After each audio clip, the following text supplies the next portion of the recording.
So I put up a post I see on my Snapchat, and about people cussing UK guys saying that they block their baby moms for even when they ask for £300. Now, all jokes aside, yeah, it is a serious matter because I see a lot of women are commenting and saying, yeah, this is the truth, this is the truth, this is the truth, in directing their baby fathers, I'm guessing, right? But I'll be honest, yeah, I'm not gonna go as if I've always been perfect. You know what the issue is with men? It's their pride, it's their ego. I've always been able to say, you know what, I'm not, don't get me wrong, we get into arguments and so on over different things, but if I've not got it, I've been able to say, you know what, I haven't got it this month, can you wait for the next month? And it's always been kind of cool. But man, them got too much ego and pride, because like, you're thinking, oh, why? And then it's like, she's asking you something legitimately, like, yo, can I get a bit of help? Can I get a bit of money? And instead of you just saying, you know what, I ain't got it, man, they be like, oh, fucking hell, man, you're bothering me. And then that's an excuse. And that's an excuse not because of the woman, that's an excuse because of yourself, because you're looking at yourself thinking to yourself like, damn, I can't even support. But be honest, bro. When I got out of jail, I was struggling. Trust me, I was struggling. And it's hard. It's hard. But I was always to say, you know what, I haven't got it right now. But from when they can see you're trying to do something, I used to tell everyone, like, look, hang on, I got a plan. I'm trying to do this thing. Wait for me. After that, everything will be patterned. To the point where I can say things are patterned now. But it's not like there might not be rainy days coming again after. So again, if I was to get into any sort of difficulties, I can turn around and say, you know what, this month coming up is a bit mad, or things are going a bit slow, but just bear with me. But man, them got too much pride and ego, they won't even do that. So what happens is there's resentment both parties. The woman's at you now, and she'll be indirecting you on socials, like what's been happening right now, that you're not doing your part, and then you're going to be getting onto her, oh, my baby mom's bitter, my baby mom's this, my baby mom's that. And then it's mad. So just be honest if you've not got it. And there's too much shame as well, man. There's too much like, if you was a roadman, yeah, I don't care. If you was a roadman and you used to make money back in the day, there's no shame in just gonna get a little delivery job, getting a little Tesco job. There's no shame in that, because I tell people all the time, I got out of jail, I went to go and work at a night factory, a bagel factory, doing nights. I was doing, like, the people that started my football club will tell you, I was using that money to pay for the football club and to build up what I was doing. There was no shame in it. I was working nights at a bagel factory. This is 2015. I worked there for 7 months. And then the company that bought the bagel factory then hired me to start up the charity for them. They put me on a yearly salary of 28k a year. But I quit that job because I had other plans, right? But at the same time, you never know what opportunity I'll bring to you. Think about it. Come out of jail, started working at a bagel factory, and another company's bought that whole bagel factory to build properties, and then they hired me to start their charity with them. Like, think about that.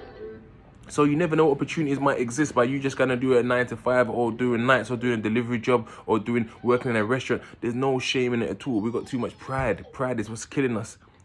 Pride is what's killing us. And what happens then, there's a whole resentment. And when your kid wanted to go to a school trip and you couldn't afford to pay it, she holds that resentment. How come I couldn't go? But you could have been honest with your child. You know what? Children understand. I can't even do that right now. I can't support you right now. And that's the pride that's killing people. But women, onto you as well.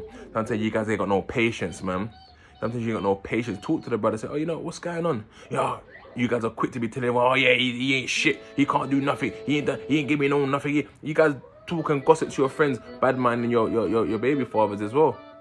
So the talking to, okay, what can we do, or what you're gonna try to do to make this happen? Because sometimes you guys are quick, not patient. Imagine if no one was ever patient with me.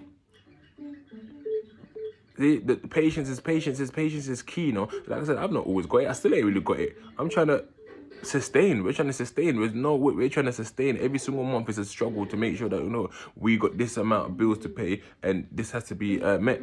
So don't be fooled by don't be getting on to the guys as well too tough. But if there's a point where they're showing no interest at all, they're not trying to do anything, then yeah, take them to the courts and get your money that way. Make them pay. But man, them, we have to do more, you know. You have to do more. No excuses, man. There's no excuses. What? Because of your pride and ego, you used to be a top shotter, you can't shot no more. You used to be a F man. You can't do fraud no more. You can't, what? Telling me just can't go and do. No one cares no more, you know. No, I actually be honest, no one cares what job you got. Nobody cares. You say some women care, but you shouldn't care about more, them women than your own children. Think about it. Man them will be embarrassed to go and work at a regular job because they think, oh, what's the man them and what's the girls are gonna say about me? What's your kid gonna say about you when you're not giving them their lunch money? That's where the importance is. So after my last post, the whole maintenance and supporting, guys just come into my DM now and said, bro, what about this scenario? I'm like, oh. He said he was seeing a girl, right? They were dating. She said she was on the pill. So for that reason, they were doing whatever, right? And she fell pregnant. And then he was like, nah, you told me she was on the pill, what's going on? And she said she wants to keep the baby. So from that, he's saying, obviously the baby's come and he still feels away. He's like, why should I then have to pay and take this extra burden when I didn't consent to this? And she wanted the baby. So before the baby was even here, he was saying, I don't want to have the baby. So the decision was taken away from him and she decided that she's going to have the baby and it wasn't a two-way discussion. So on that note, what do we say to that? People might say, well, you're irresponsible. You know the risk. Even if someone says on the pill, you know that might not happen. And I guess they'll say use protection because use a condom, right? But let me play devil's advocate here. What about if the condom split? Is it the same thing? Or are we going to say that you shouldn't have sex with her at all? I don't know. So what do we say to that? But I think irrespective, the baby's here. You still have to pay your way. You still have to, it's still your child. No one else going to take care of that child. You need to take care of that child. But what do we say to when situations like that happen? When a guy says, I don't want to have a child and a woman persists and says, well, I'm going to have it anyhow.